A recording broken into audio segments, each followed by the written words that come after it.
Erev Tov, everyone. It is Monday night. It is 8 p.m. here on the east side of the United States, here in the diaspora. This is the House of Seven Beggars, therefore it must be Zeyde Story Corner. That's right, Zeyde's Story Corner. So, we weren't on last week, were we? Well, we were. Yeah, well, true, but we didn't have the story time. No, we did the Purim. That's right. Yeah, last week was Purim, and we did not have our show. However, we did have the Megillah reading. We read the Megillah. We got drunk. We had a lot of fun. Wait a minute. Wait. We did what? We read the Megillah. Well, yeah, we read the Megillah. But what after that? We had fun. Yeah, okay, but after we read the Megillah and before we had fun, what did you say? We got drunk. We didn't get drunk. Okay, you didn't get drunk. Okay, no, we didn't get drunk. We had a good time, had a lot of fun, and especially where we switched up. Yeah, I don't think anybody could tell who was who. You looked like me, I looked like you, and then later on we kind of switch things up even again. Anyway, we had a lot of fun. So yes, we did. Yeah. Okay. So, but it's time to get back to the stories. So let me get you on your camera. And well, before we do that, we probably should see who we have in the chat room. Good idea. Okay. So we have. Rabbi Shlomo is here. Hopefully, Rabbi Shlomo is feeling better. He was feeling a little under the weather the other day. Shlomo and Shoshi, Miles, Guy, Stephen, and Kelsey Lynn. And more to come. That's right. Always more to come. And we got some people who are just kind of watching in the background and not really signed in or anything, but we hope they're enjoying the show. And come on in. It's a good group. Yeah, it is. It is a very good group. So, maybe at some point they'll feel comfortable enough to come into the chat room and be part of the group. Okay, so let me get you switched over to your camera. And there we go. Now I'm looking good now. Okay. Maybe just a little lower, huh? Okay, so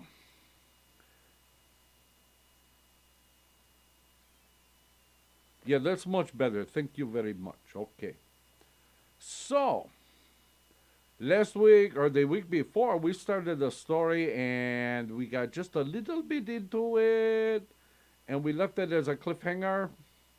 So what we are going to do tonight, we are going to start back at the beginning of the show, or beginning of the story.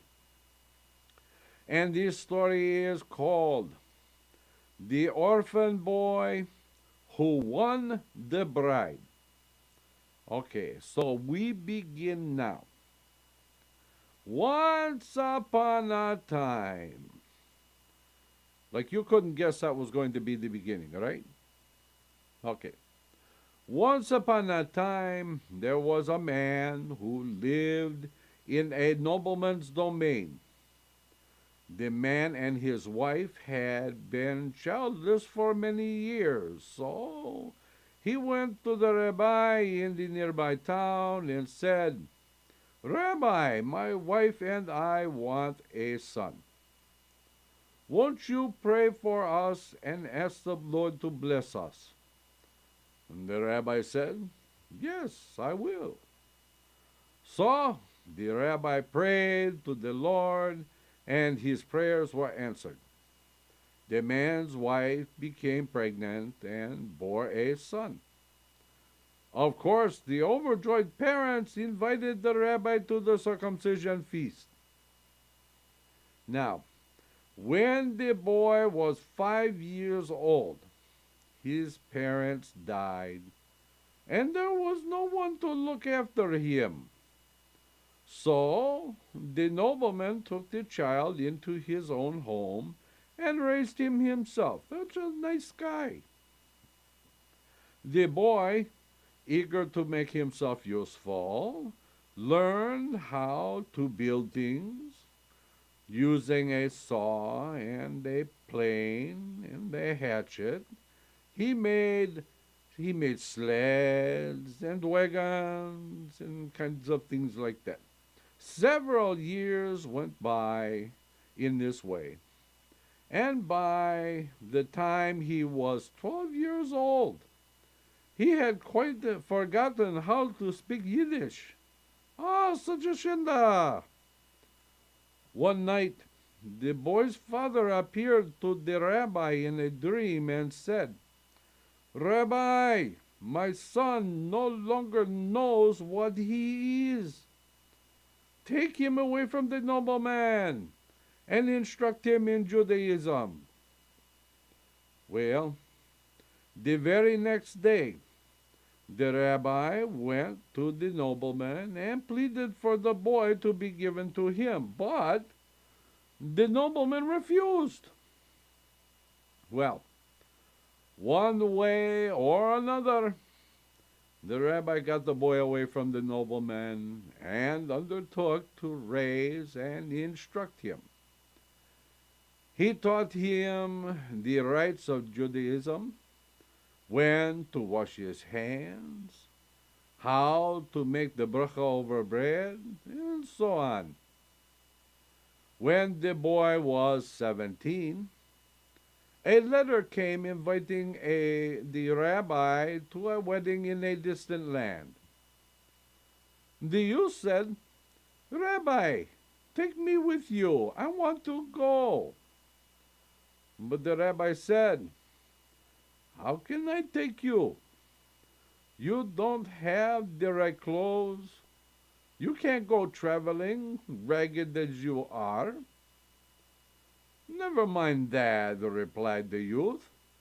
They'll find out who I am soon enough. The rabbi said, you can't come. I haven't enough money for both of us. Then off he went on a ship, leaving the youth behind. Or so he thought. But just before the ship weighed anchor, the boy, ragged as he was, slipped aboard, and the ship sailed away with the both of them.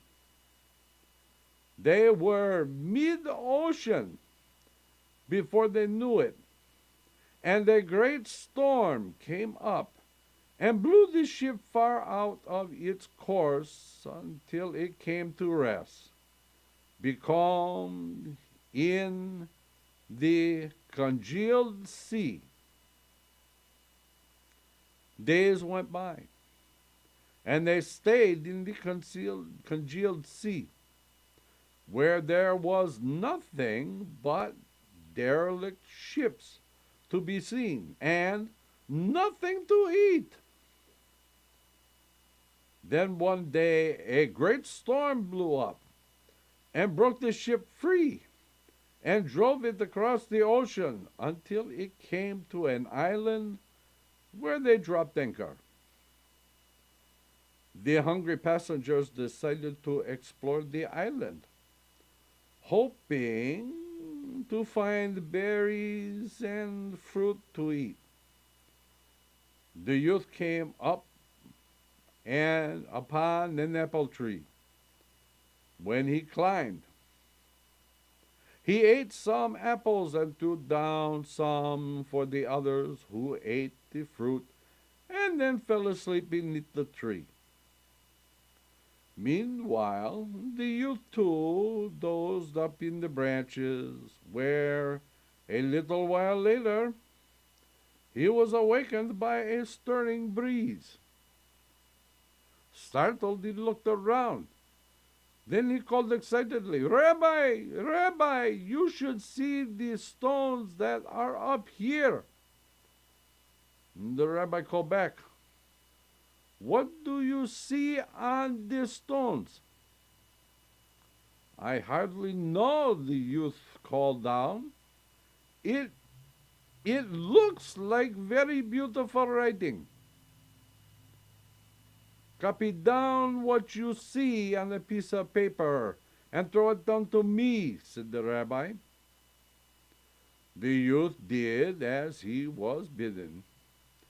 He copied down what he saw on a piece of paper and threw it down to the rabbi. But just then, the rabbi and the other passengers went aboard the ship and sailed off, leaving the youth behind in the tree. Can you imagine such a thing? Well, he made himself comfortable as he could and settled down to wait. That night, a rabbi appeared beside him in the tree and taught him all of the Torah and all the commentaries as well, so that he became a great scholar. At daybreak, he spotted a ship passing by. He stood up in the tree and waved his hands and shouted, "Help! Help! Help!"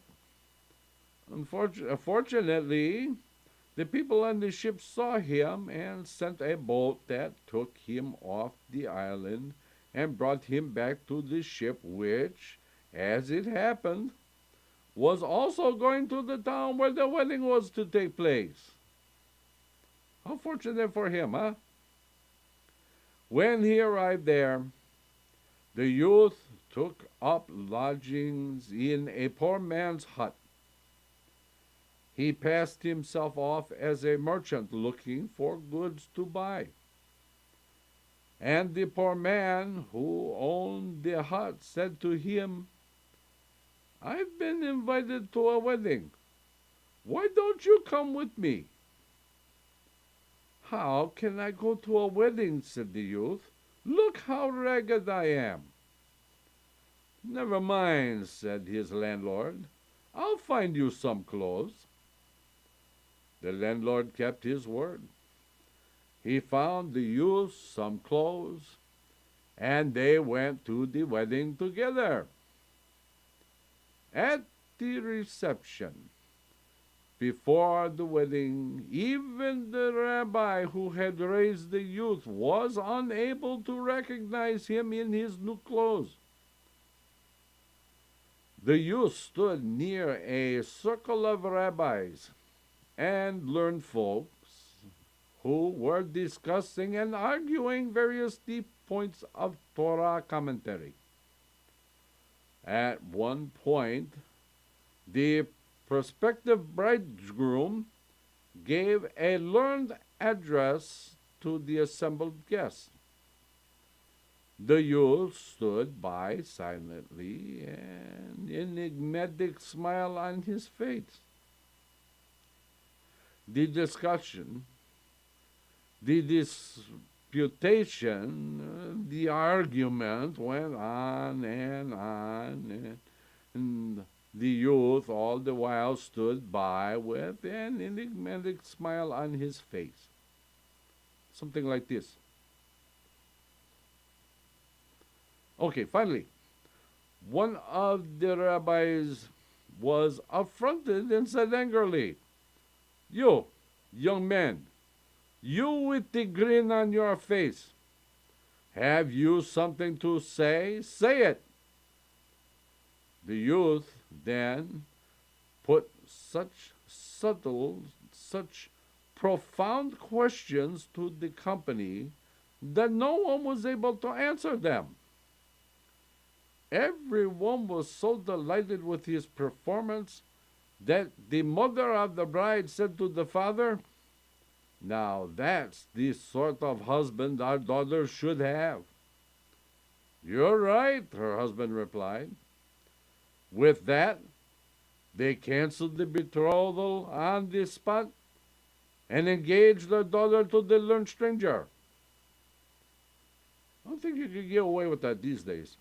But When the time came for the wedding, the youth insisted that it be celebrated in the poor man's hut where he was staying. "How can that be?" he was asked. "It's such a tiny place." "Never mind," he said, "everyone will fit." Well, the preparations were made. The hut was decorated as well as it could be. When the musicians arrived, the youth said, "Don't play yet.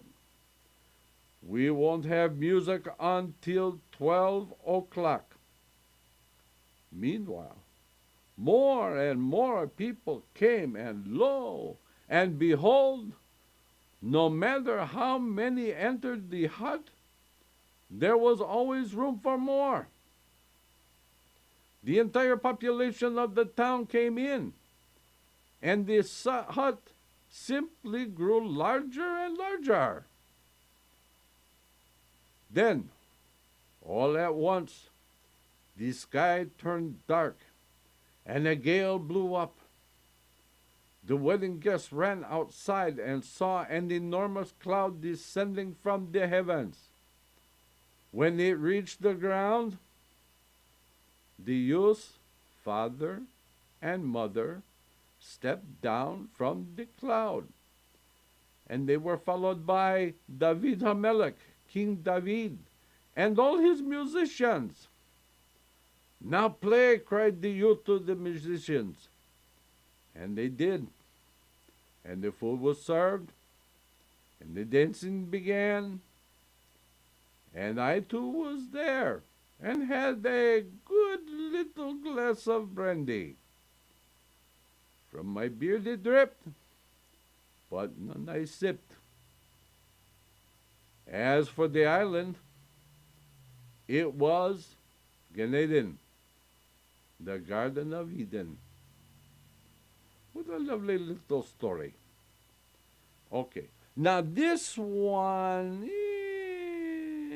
may not be too appropriate for the little kinder. Of course, the boys who are a little older, they are probably going to like this because it has some things in there that boys kind of tend to like. Think they are very funny, huh? But it's a good, funny story, so I'm going to tell it anyway. Okay. This story is called 40 Hares and a Princess.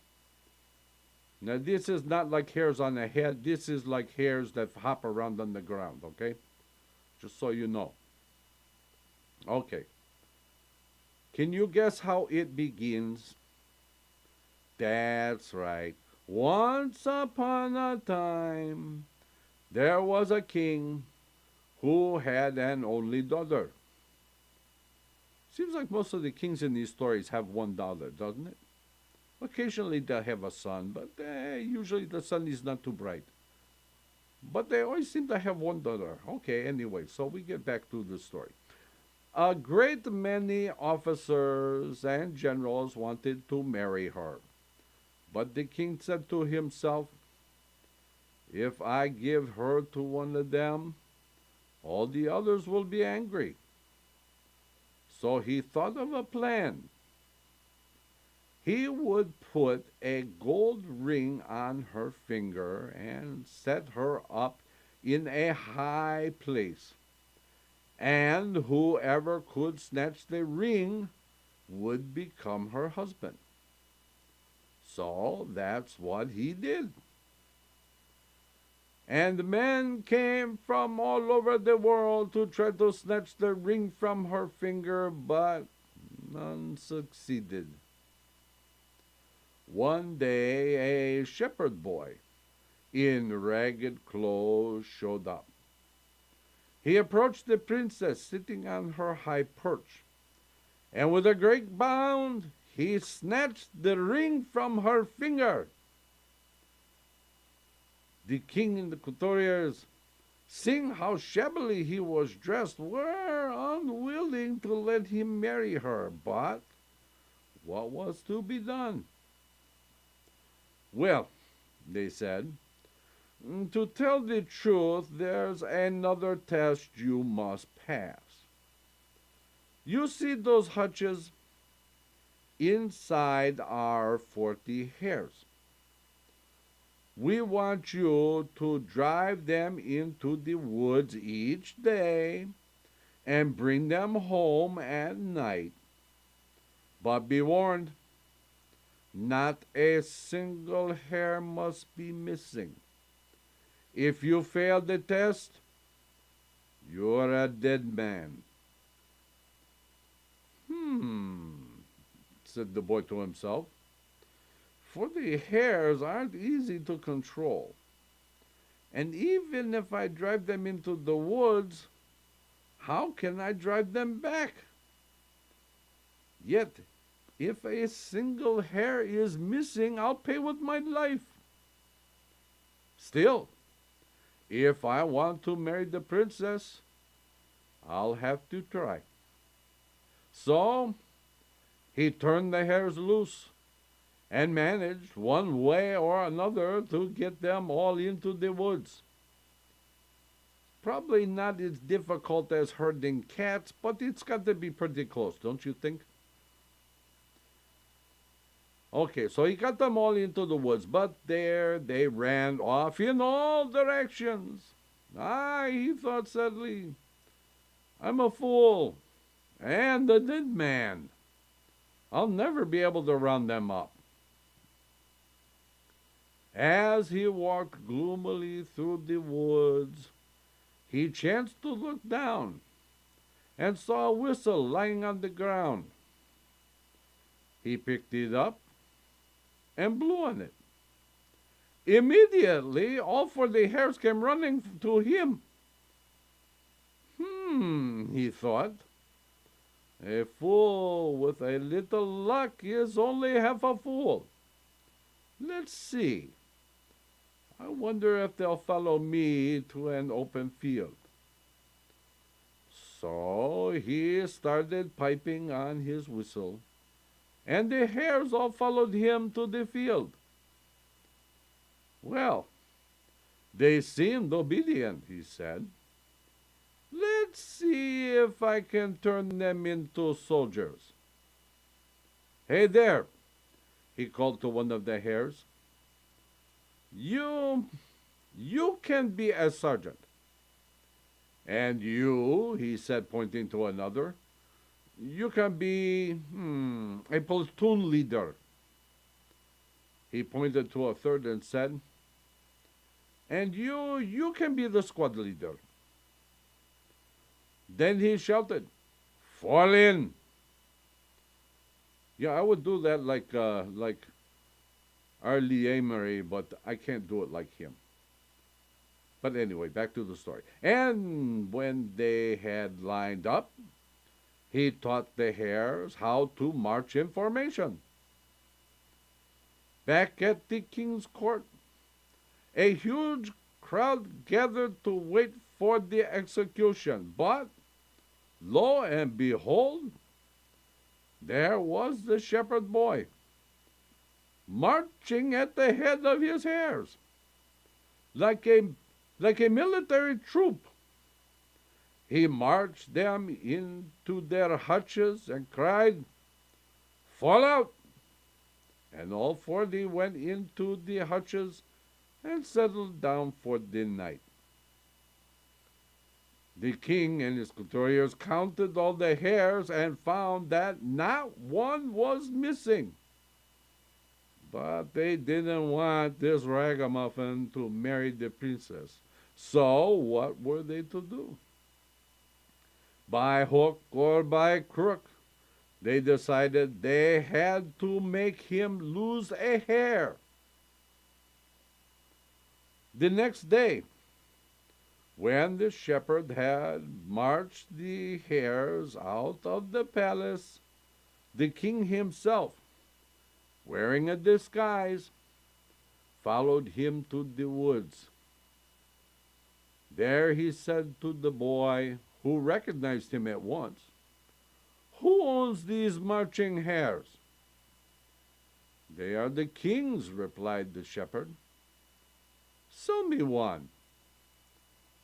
"I won't sell you any. I don't need the money." "Well, what do you want?"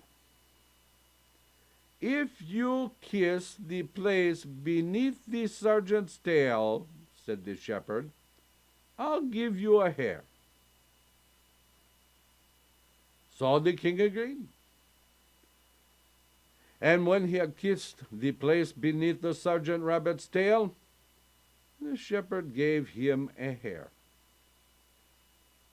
The king started off with his animal, feeling pleased, because now he could kill this upstart. Meanwhile, that very same thought had occurred to the shepherd.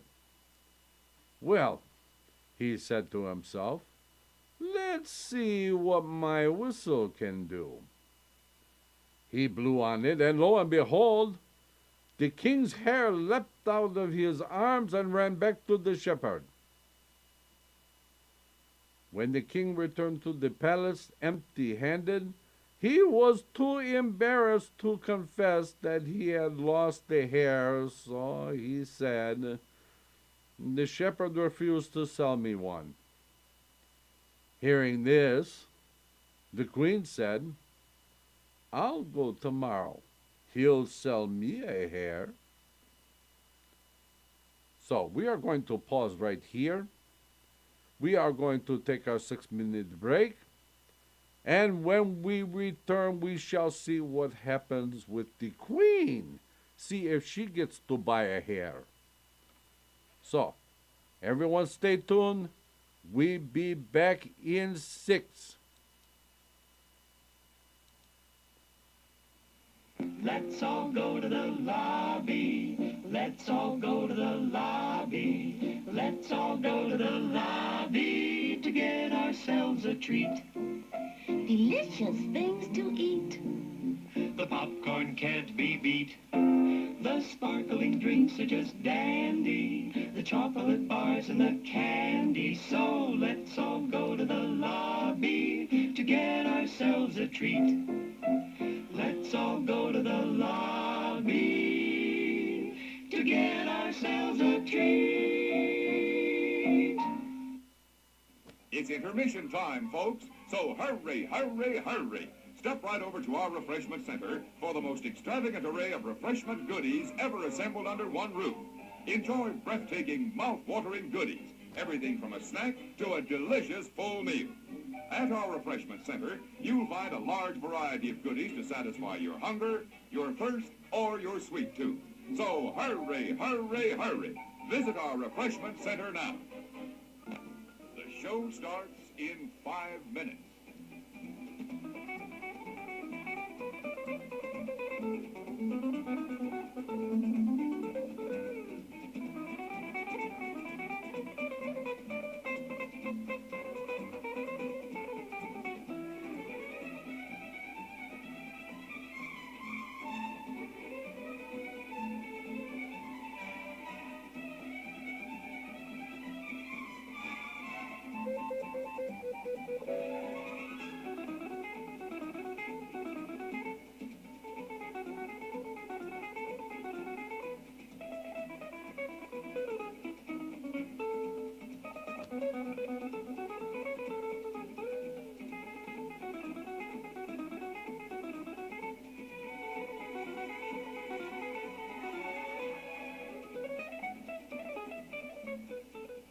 The show starts in 4 minutes.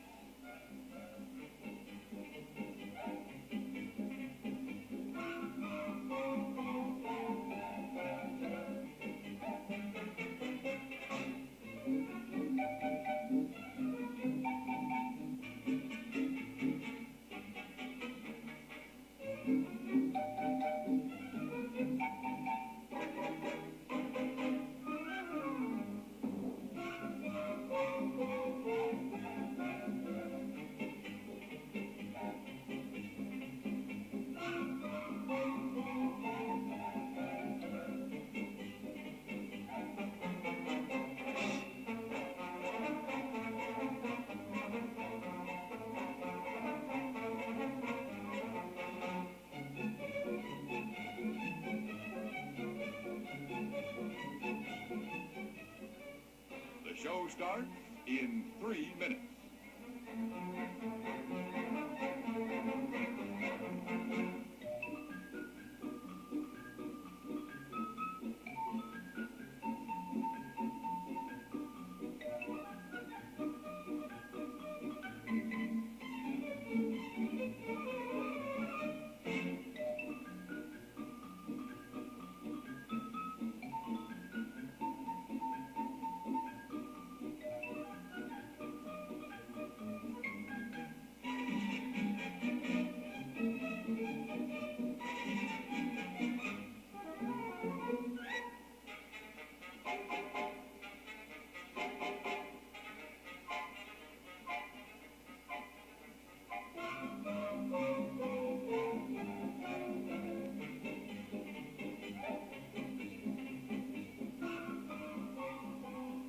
The show starts in 2 minutes.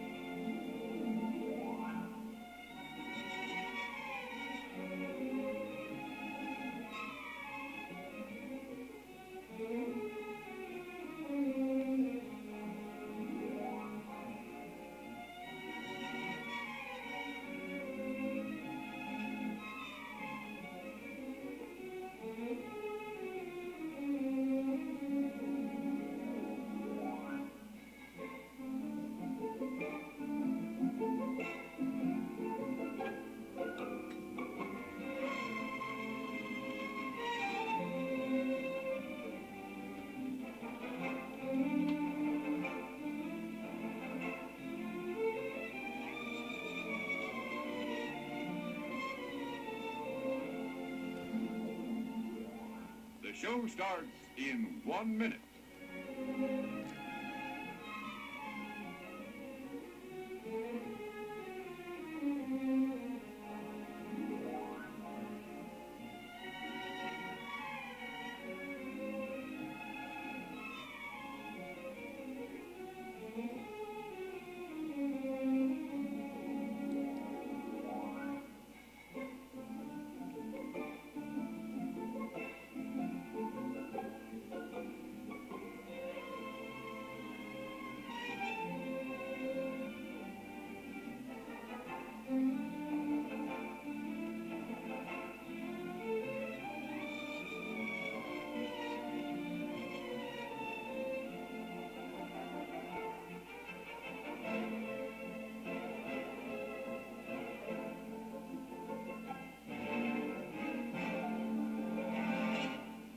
And now, on with the show.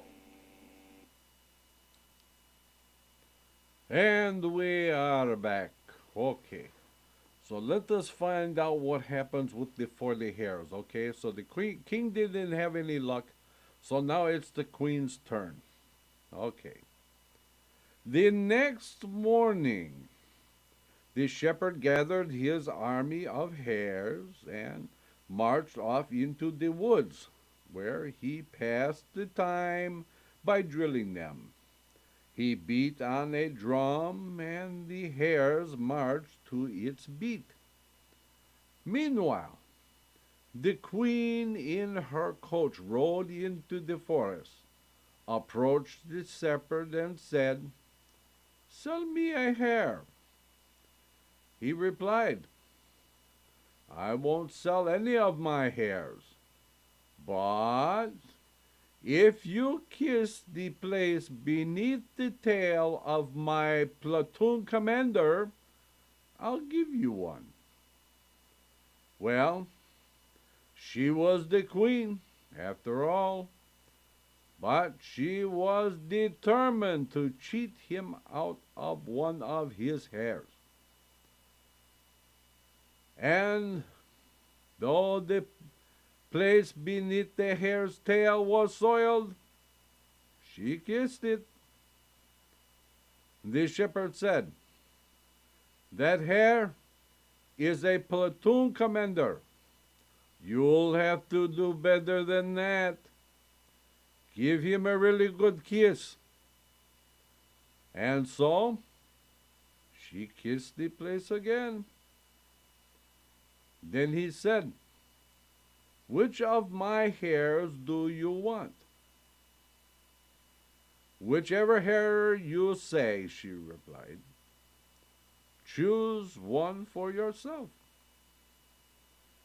She tried to pick one up, but it wouldn't allow itself to be caught. And the shepherd said to the hare, Come here. And the hare came obediently. And the shepherd said, Lie down. The hare lay down, and the queen caught him. Hold him tight, so he won't run away, said the shepherd. The queen got into her coach and commanded the coachman, Drive as fast as you can before the shepherd changes his mind. The coachman said, If you had some powdered English salt to put on the hare's tail, he wouldn't run away.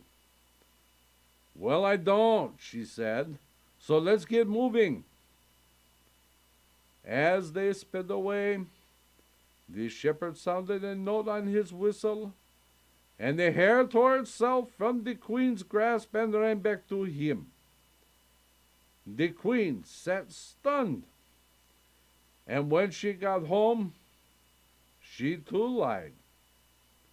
The shepherd won't sell any of his hares, nor will he give them away.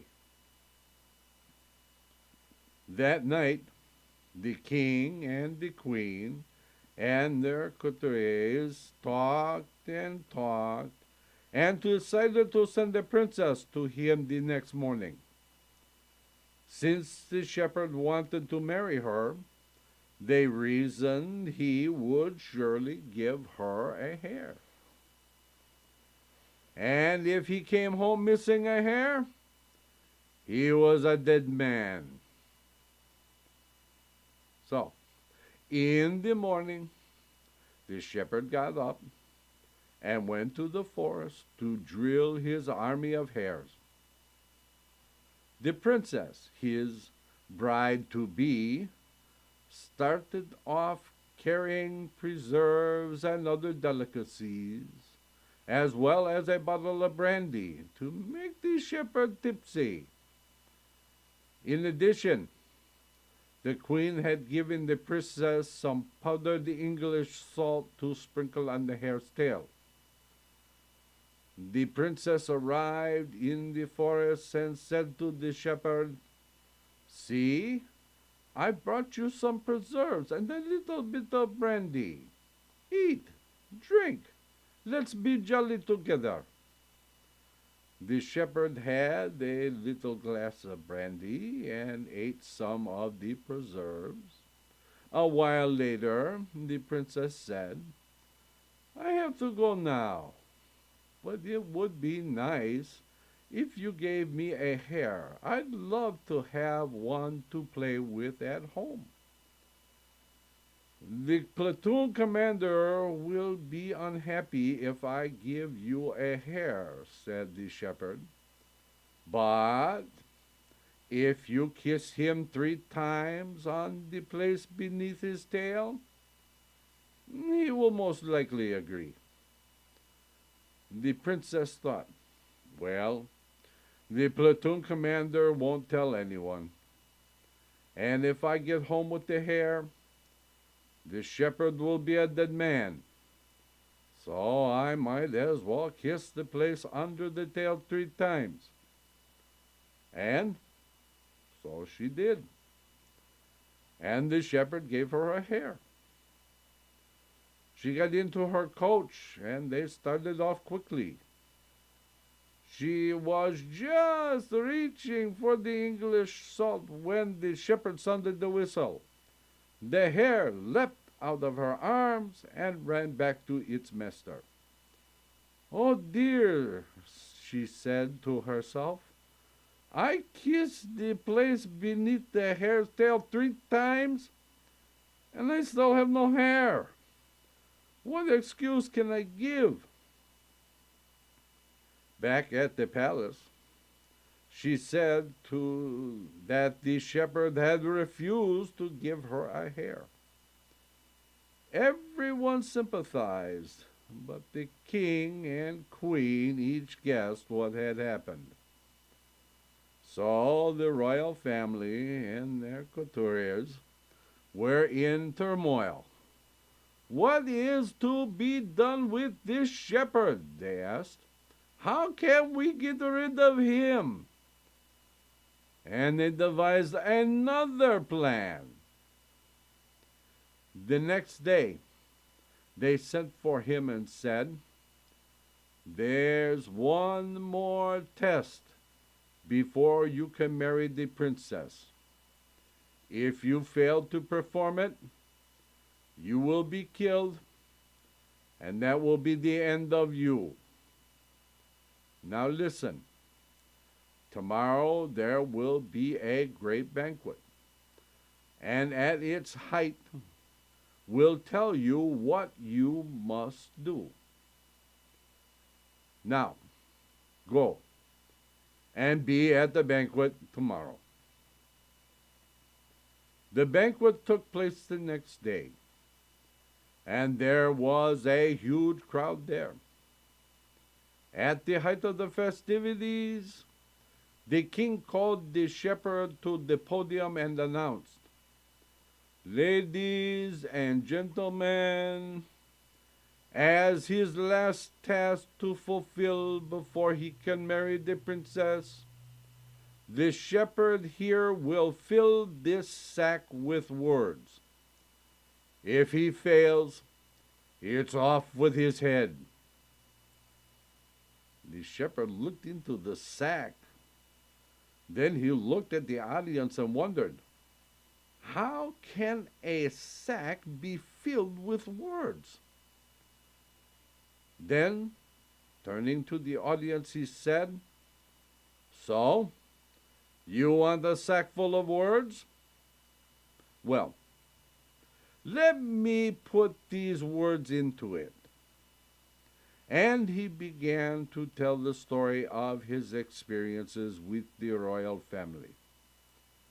"I thought," he said, "that the king was honorable and his word was good.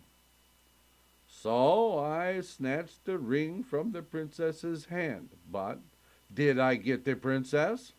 Oh, no. I was given 40 hairs to tend, and threatened with death if I lost one. And so I tended them. I did what I was supposed to do. But did the king keep his words? No. He came to me in the forest and said he wanted to buy a hare." Here the shepherd interrupted himself and turned to the king. "Will your royal highness look into this sack," he said, "and tell me if it's full yet?" The king stared nervously forward, and the shepherd resumed his story. "I said the king wanted to buy one of the hares, but I told him that I did not want to sell hares. If he wanted the hare, he would—" "Enough!" shouted the king. "Enough! The sack is full. There are enough words in it." So the king gave his permission for the wedding. But the shepherd overthrew the king instead and ruled long and well in his place. And that is enough words for now. Okay. I see Claire has joined us, and Miriam has joined us. Good to see you both. Okay, so we go on to the next story now. This story is called The Merchant's Son and the Demons. Can you guess just how this story starts, huh? That's right. Once upon a time, there was a rich old man who had an only son. When the old man felt that he was dying, he sent for his son. Dear child, I am leaving you well provided for, he said. But before I die, promise me that after I'm gone, you will never travel anywhere by sea. I promise, the son said. And with that, the old man died. Oh, how sad. Well, time passed, and the son lived on his father's wealth until one day a letter came to him from a merchant far across the sea.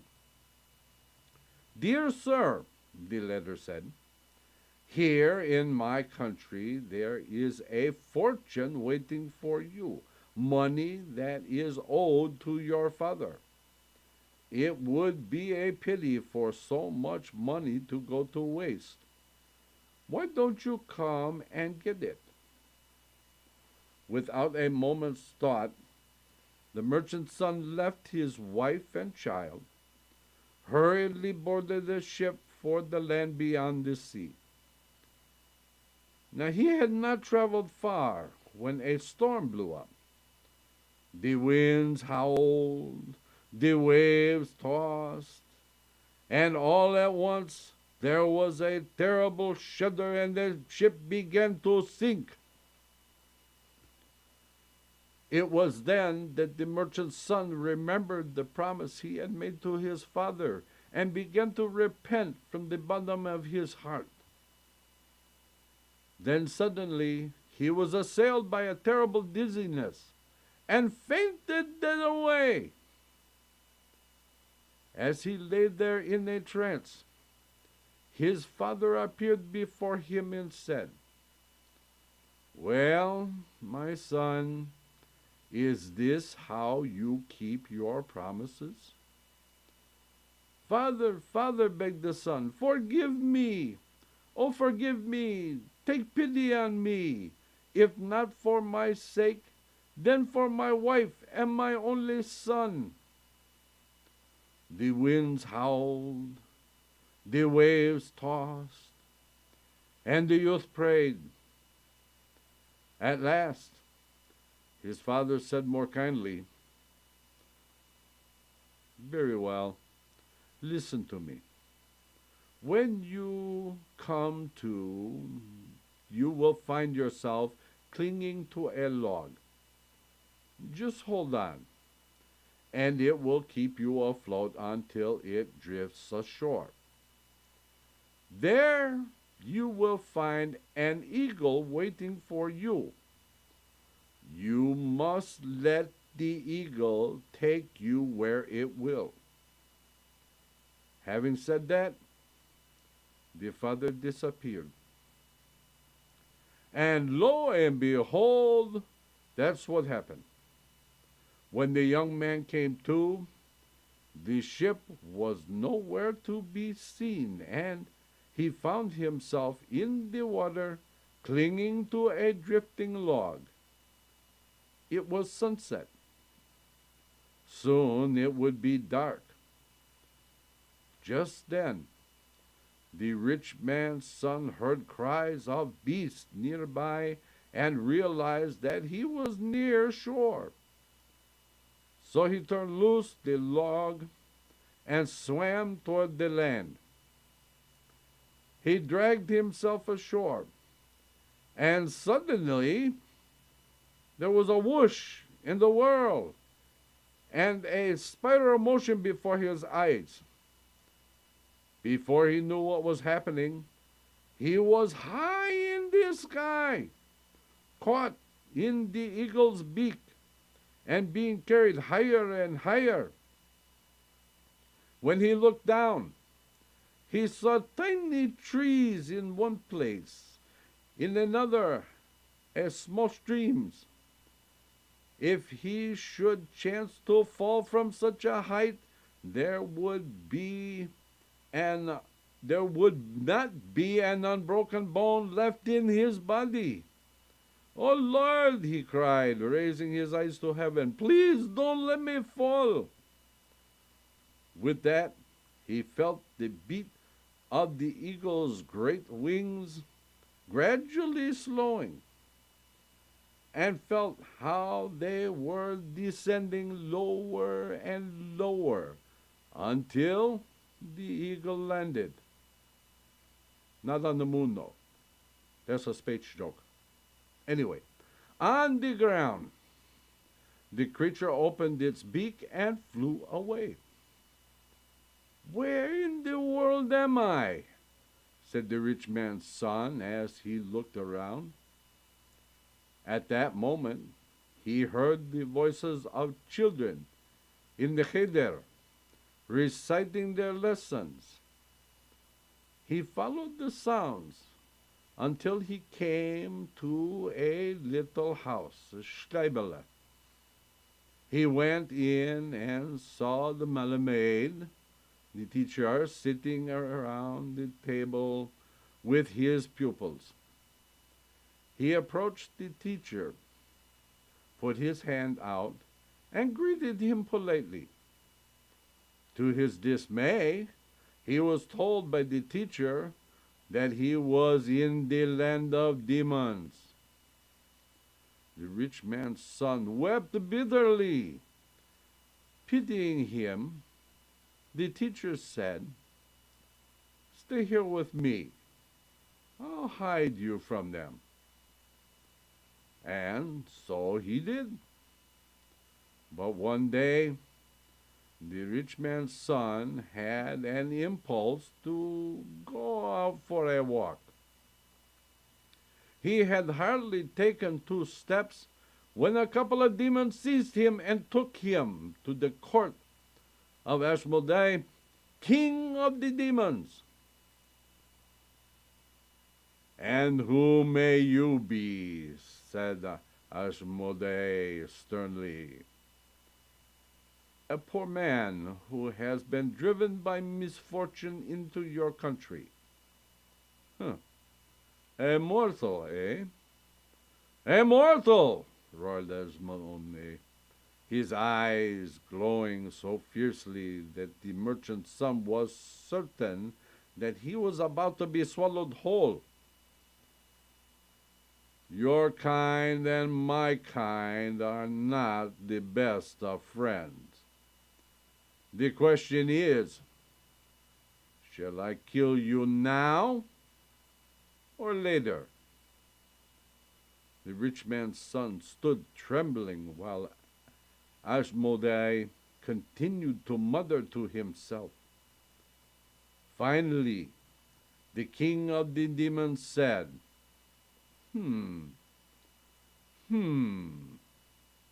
Well, you seem a likely sort.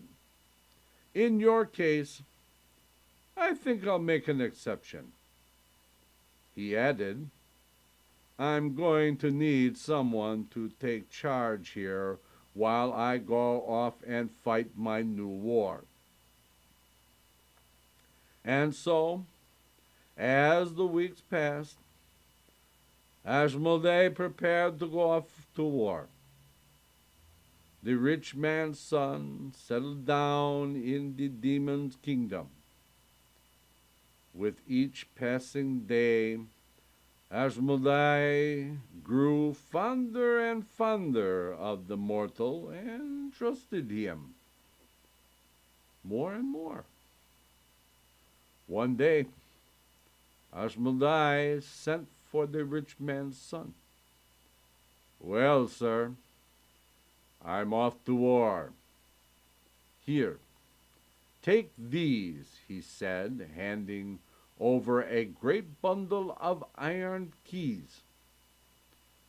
"You can go anywhere you like except into the last room over there. The one that is opened by this key," he said, clinking the smallest key in the bunch. "That room is forbidden," he said grimly. The demon turned on his heel and marched his army off to war.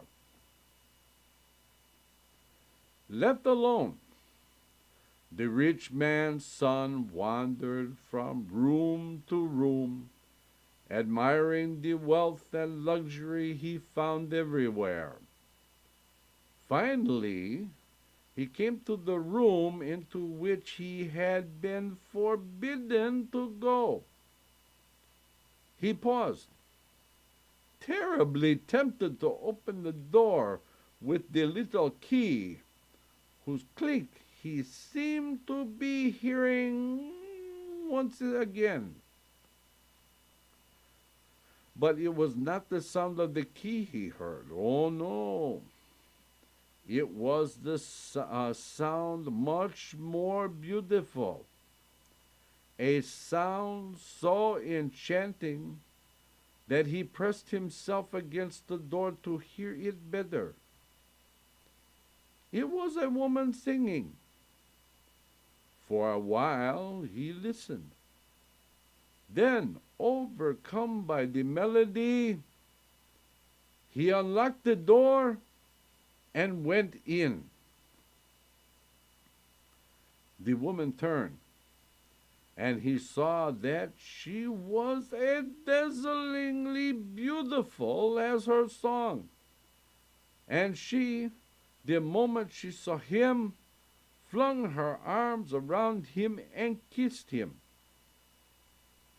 Then, all at once, there was a dreadful racket. Suddenly, Ashmodai stood in front of them.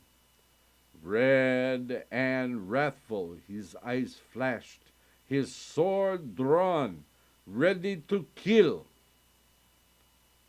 And that is where we are going to stop for tonight.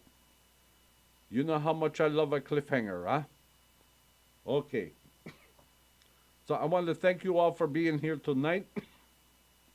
Hope you will be with us tomorrow night or the Wednesday night for the Torah study with Rabbi A and Rabbi Reuven. And don't forget, Friday night is Kabbalat Ma'ariv Shabbat at 8 p.m. All these times are Eastern. And then Shabbat morning at 10 a.m. for Shachrit and Musaf. This week, Rabbi Shlomo Nachman will be doing the services. So we got well, let's see, which Shmini, Parsha Parah, and it is Shabbat Mevarchim.